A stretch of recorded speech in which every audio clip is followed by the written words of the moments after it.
महाराष्ट्र हा महाराष्ट्र का आहे याचं उत्तर शोधायचं असेल तर मागे जावं लागेल. त्या पायवाटांवर जिथे कधी देव रमले होते. महाराष्ट्राची कहाणी सुरूच होते ती देवाच्या पावलांनी. रामायणात याचा उल्लेख आहे. वनवासात असताना श्रीरामांनी दंडकारण्यात प्रवेश केला.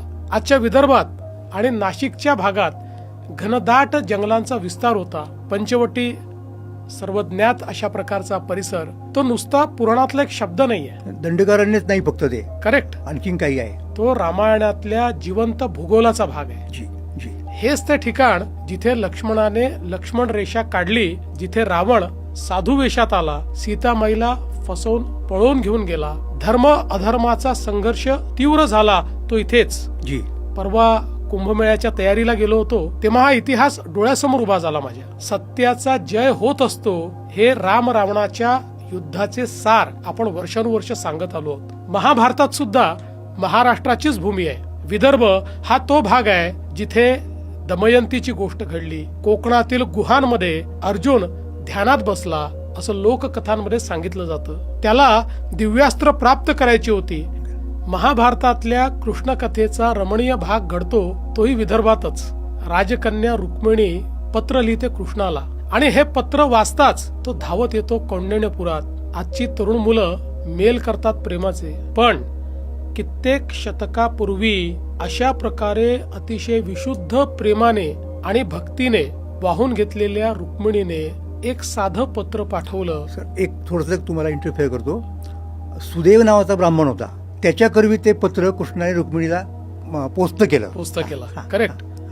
आणि लगेच कृष्ण त्या ठिकाणी पोचतात आणि खऱ्या अर्थानं रुक्मिणीची सुटका करून भरधाव वेगानं त्या रथातनं ते रुक्मिणीला घेऊन जातात आणि मोठे बंधू आलेल्या सगळ्या जे काही त्या ठिकाणी आक्रमक आहेत, आक्रांत आहेत, त्यांना थांबवण्याचं काम करतात. हेही विदर्भाच्याच भूमीत घडलेलं आहे. पांडव वनवासातील अज्ञात वासात राहिले ते चिखलदऱ्यात. जुलमी राजवट किचकाची ती उधळून लावली निर्धन पांडवांनी. असत्यावर सत्याने मिळवलेल्या विजयाची एक रोमहर्षक कहाणी आहे. म्हणजे महाराष्ट्राची ही भूमी पुराणांमध्येही आहे. अतिशय पवित्र अशा प्रकारचं स्मरण याचं सातत्याने होतं. सर, मी फक्त थोडी पुस्ती जोडतो. ती पुस्ती अशी आहे की संस्कृत साहित्यशास्त्रामध्ये सर्वात श्रेष्ठ शैली ज्याला म्हणतो आपण, रीती, ती वैदर्भीय रीती मानली गेली आहे. म्हणजे साहित्याला सुद्धा विदर्भाचं म्हणजे महाराष्ट्राचं फार मोठं योगदान आहे. खरंय. भगवान बुद्धही महाराष्ट्राच्या भूमीत विजयातून नाही तर शांततेतून पोहोचले. ते स्वतः इथे कधी आले नाहीत, पण त्यांचे शब्द आले आणि लोकांनी त्यांना ऐकलं. अजिंठ्याच्या शांत डोंगर रांगांमध्ये भिक्षूंनी त्यांच्या कथा दगडात कोरल्या. एका राजकुमाराच्या कथा ज्याने शांतीसाठी सर्व काही सोडलं आणि जगाला दुःखातून मुक्त होण्याचा मार्ग दाखवला. महाराष्ट्राने भगवान गौतम बुद्धांचे शब्द फक्त ऐकले नाहीत, त्यांना जपलं.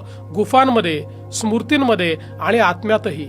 आजही जेव्हा तुम्ही त्या प्राचीन भिंतीसमोर उभे राहता तेव्हा असं वाटतं जणू भगवान गौतम बुद्ध अजूनही हलकेच बोलत आहेत. महाराष्ट्रातल्या दैवी ऊर्जेमुळे इथे सत्याचा, विश्वाचा शोध घेणारे साधक, संत, विचारवंत आले आणि रमले. शंकराचार्य अवघ्या 8व्या वर्षी घर सोडून भारतभर फिरले. चिदानंद रूपम शिवोहम शिवोहम चा शोध घेणारे त्यांचे एक महत्वाचं पीठ त्यांनी इथेच स्थापन केलं. करवीर म्हणजे आजचं कोल्हापूर, जिथे साक्षात महालक्ष्मीचा निवास आहे. महाराष्ट्र हा उत्तर आणि दक्षिण भारताला जोडणारा एक दुवा आहे. तो दैवी प्रवासाचा अंतिम मुक्काम आहे.